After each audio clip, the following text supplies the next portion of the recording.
नमस्कार मंडळी, श्री स्वामी समर्थ भक्तांनो, तुमचे माझ्या या यूट्यूब चॅनलवरती मनापासून स्वागत आहे.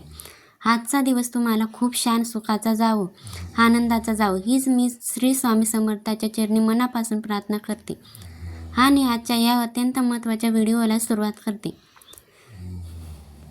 तर मित्रांनो, लवकरच 2026 या नवीन वर्षाची सुरुवात होणार आहे आणि यंदा 2026मध्ये अधिक मास म्हणजेच धोंड्याचा महिना देखील आलेला आहे. धोंड्याचा महिना हा भगवान विष्णूंना समर्पित असून हा महिना अत्यंत पवित्र आणि शुभ मानला जातो. या अधिक मासाला धोंड्याचा महिना तसेच पुरुषोत्तम मास असे देखील म्हटले जाते.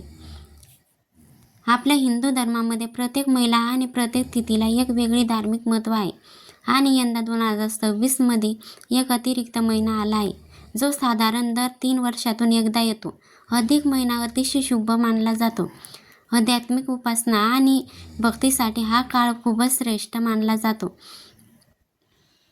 हा महिना भगवान विष्णूंना समर्पित असल्यामुळे या काळात विविध धार्मिक विधी यांना विशेष महत्त्व दिले जाते.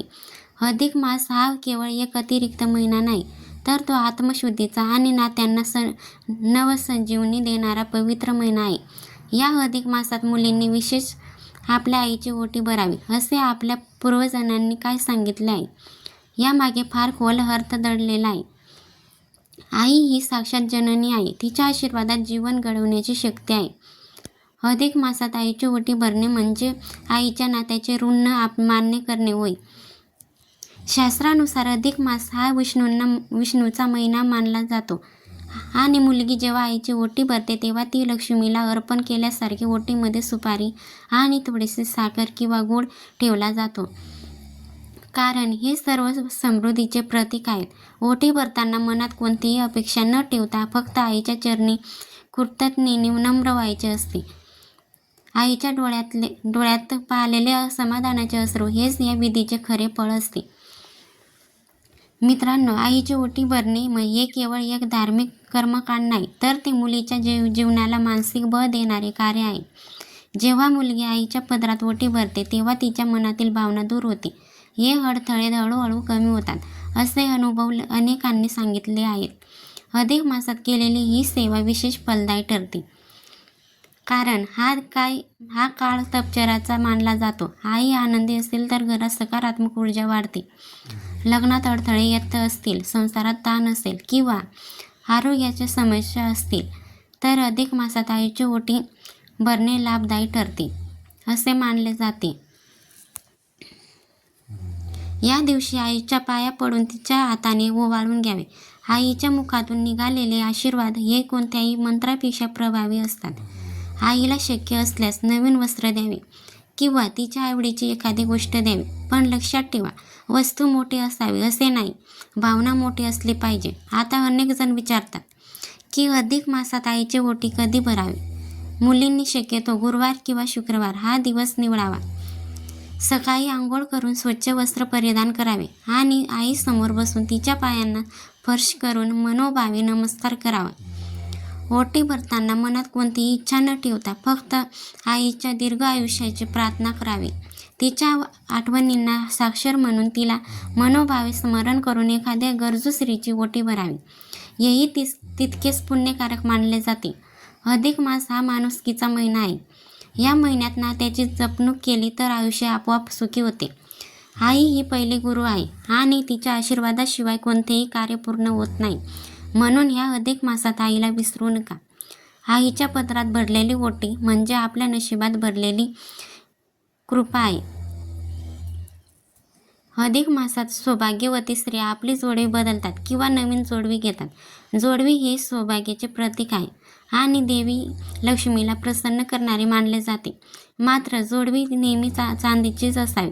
सोन्याची जोडवी कधीही पायात घालू नयेत, कारण सोने हे लक्ष्मीचे प्रतीक आहे आणि पायात ते अशुभ मानले जाते. त्यामुळे शरीरातील ऊर्जा संतुलित राहते आणि नकारात्मकता दूर होते. या अधिक मासात गुरुवार किंवा शुक्रवार या दिवशी जोडवी बदलणे अत्यंत शुभ मानले जाते आणि शक्य असल्यास आईकडून घ्यावेत. या पवित्र महिन्यात मांसाहार, मद्यपान, कांदा, लसूण, शेळी अन्न टाळावे आणि सात्विक आहार घ्यावा. या काळात नवीन वस्तू किंवा मोठी मालमत्ता खरेदी करू नये. वागणीची शुद्धता राखावी, कोणाशी वाद घालू नये. या महिन्यात तुळशीची पूजा करणे अत्यंत शुभ मानले जाते. मात्र रविवार आणि एकादशीला तुळशीला पाणी घालू नये. दररोज सकाळी आणि संध्याकाळी ओम नमो भगवते वासुदेवाय नमः या मंत्राचा किमान 108 वेळा जप करावा. श्रीमद्गीता किंवा रामायणाचे वाचन करावे. दररोज संध्याकाळी तुळशीपाशी तुपाचा दिवा लावावा आणि भगवान विष्णूंना पिवळी फुले व पिवळा निर्धारण करावा. शक्य असल्यास पंचामृत अभिषेक किंवा किमान पाण्याने अभिषेक करावा. या सर्व नियमांचे पालन केल्यास अधिक मासाचे संपूर्णपणे फळ नक्कीच प्राप्त होते. धोंड्याच्या महिन्यात कोणत्या गोष्टी केल्याने पुण्य दुप्पट प्रमाणात वाढतं? कारण हा काळ साधा नाही. हा महिना नियम यासाठी विशेष मानला जातो. काही काळ असा असतो ज्यात केलेले पुण्य दुप्पट तर केलेल्या पापाचा विचार देखील परिणाम देतो. धोंड्याचा महिना हे असाच एक महत्त्वाचा काळ आहे. म्हणून या काळात काही शुभ गोष्टी नक्कीच करायला हव्यात. पहिली आणि सर्वात मोठी गोष्ट अन्नदान. गरुड पुराण म्हणतो की अन्नदान हे सर्व दानांमध्ये श्रेष्ठ आहे. धोंड्याच्या महिन्यात एखाद्या भुकेल्या पक्ष्यांना, जनावरांना किंवा साध्या एखाद्या गरजूवंत कुटुंबाला अन्न देणे हे तुमच्या नशिबात प्रकाशित अन्नदान केल्याने पापशील होतं आणि घरात लक्ष्मीचा वास टिकून राहतो. दुसरी गोष्ट गुरुचा सन्मान. या महिन्यात वडीलधारी आई, वडील, गुरु आणि ज्ञान देणाऱ्या व्यक्तींचा मान वाढवावा. गरुड पुराण सांगतो की गुरुचा आशीर्वाद असा आहे की तो ग्रहांचाही परिणाम बदलू शकतो. म्हणून धोंड्याच्या महिन्यात रोज सकाळी वडीलधाऱ्यांचा आशीर्वाद घेणे अत्यंत शुभ मानला जातो. या महिन्यात सकाळी स्नान केल्यानंतर शरीराची ऊर्जा वाढते आणि घरातील नकारात्मक शक्ती कमी होतात. धोंड्याच्या महिन्यात सूर्याची किरणे सौम्य आणि सात्विक असतात, म्हणून हा काळ अधिक प्रभावशाली असतो. चौथी गोष्ट, पितृकृपा मिळवण्याचे उपाय. गरुड पुराण म्हटले आहे की पितृकृपा मिळाली तर दिव्य कृपा देखील आपोआप मिळते. या महिन्यात नदीकाठी यांच्या नावाने पिण्याचे पाणी ठेवणं, कावळ्यांना अन्न देणे हे उपाय पूर्व वाढवणारे आहेत. यांनी पूर्व यांचा आशीर्वाद आपल्या घराला संरक्षण देतो. पाचवी गोष्ट, ग्रंथ वाचन. या महिन्यात राम रक्षा, विष्णू सहस्रनाम स्तोत्र आणि विष्णू पुराण, रामायण, भागवत, गरुड पुराण यांचे अध्याय वाचन करणे. त्यामुळे ह्या महिन्यात 10 मिनिटांसाठी ते वर्षभर फळ देतो. सहावी गोष्ट, अहिंसा पाळणा. धोंड्याचा महिना म्हणजे संयमाचा काळ. या काळात पक्ष्यांना पाणी ठेवणे, एखाद्या जीवाला त्रास न देणे हे सर्व महापुण्य मानलं जातं. जीवाला त्रास देत नाहीत त्याच्यावर निसर्ग कृपावंत होतो. सातवी गोष्ट, देवघर स्वच्छ ठेवणे. या महिन्यात देवघरात रोज दिवा नैवेद्य सुंदर. कारण या महिन्यात घराची आध्यात्मिक ऊर्जा वाढवण्यासाठी देवघर खूप महत्त्वाचे केंद्र असतं. स्वच्छ देवघर म्हणजे स्वच्छ मन आणि स्वच्छ मन म्हणजे पुण्य वाढण्याचा थेट मार्ग. आठवी गोष्ट, मन शांतीचा अभ्यास. रोज 5 मिनिटे शांत बसणं, श्वासावर लक्ष देणे किंवा ओम नमो नारायण धोंड्याच्या महिन्यात अतिशय प्रभावी असतं. या काळात मन लवकर स्थिर होतं आणि मन स्थिर झालं की घरातील अडथळे दूर व्हायला सुरुवात होते. प्रश्नश्वासावर लक्ष देणे किंवा ओम नमो नारायण, ओम श्री दत्ताय नमः असा मंत्र जप करणे धोंड्याच्या महिन्यात अतिशय प्रभावी असतं. या काळात मन लवकर स्थिर होतं आणि मन स्थिर झालं की घरातील अडथळे दूर व्हायला सुरुवात होते. तिथे देवकृपा कायम असते. भूतकाळ विसरून पुढे जाणं, मनातला राग सोडणं हे सर्व मोठ्या पुण्यामध्ये घडत जातं. कारण गरुड पुराण सांगतो ज्यांच्या मनात क्षमा आहे त्याच्यावर देव आपोआप प्रसन्न होतं. धोंड्याचा महिना म्हणजे पवित्र करण्याचा काळ. मन, घर, कर्म आणि श्रद्धा यांना पवित्र करण्याचा काळ.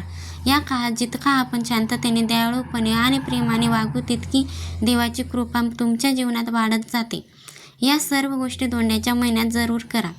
तुमचं आयुष्य समृद्ध, शांत आणि सुखमय हो. हा व्हिडिओ आवडला तर लाईक करा, चॅनलला सबस्क्राईब करा आणि हा व्हिडिओ आपल्या मित्रपरिवारासोबत नक्की शेअर करा. धन्यवाद. श्री स्वामी समर्थ. जय जय स्वामी समर्थ.